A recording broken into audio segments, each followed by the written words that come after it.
માર્ગમાંથી મેળ્યું છે મારા પાર્કિંગમાં બુલબુલ પડી ગયું તો મેં રેસ્ક્યુ કરીને અહીંયા લઈ આવ્યા છીએ. પાંખ તૂટી ગયો એવું લાગે છે ને? પાંખ તૂટી ગયું છે તો મોટું પણ પાંખ તૂટી ગઈ છે એને લીધે ઉડી નથી શકતું. થોડોક દિવસ રાખશું આપણે એને, પછી અમે એને છે ને પેલા નાના પાંજરામાં રાખીએ, પછી એને મોટા પાંજરામાં રાખીએ, એટલે એમાં એ ઉડવાની કોશિશ કરે.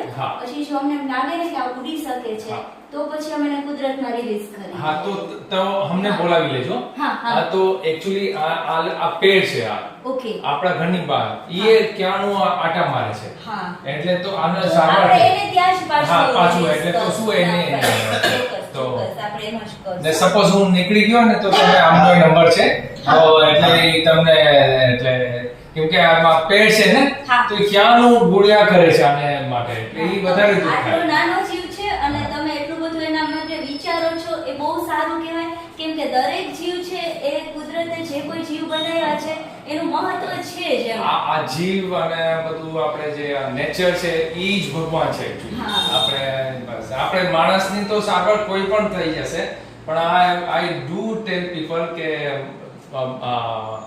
પશુ પક્ષીની જેટલું તમે કરો તે એટલું વધારે તમને ડાયરેક્ટ પુણ્ય મળે તમને. ને આપણે પુણ્યમાંથી કરવાનું પણ ન હોય, આપણી ફરજ છે કે આપણે આના માટે કંઈક કરવું છે. ભગવાને માણસ બનાવ્યા છે આપણે તો આપણે બીજા જીવ માટે એ આપણી જગ્યામાં નથી રહેતા, આપણે એની જગ્યામાં રહીએ છીએ તો આપણે એની જગ્યામાં રહીએ છીએ તો એટલું થોડું તો કરી શકીએ ભાઈ. એની જગ્યાનું આપણે ઘર લેવા જઈએ તો ભાડું આપીએ તો એના માટે એટલું દયા તો આપી જ શકીએ. તમારો ખૂબ ખૂબ ધન્યવાદ કે તમે લોકો આને અહીંયા સુધી પહોંચાડ્યું છે.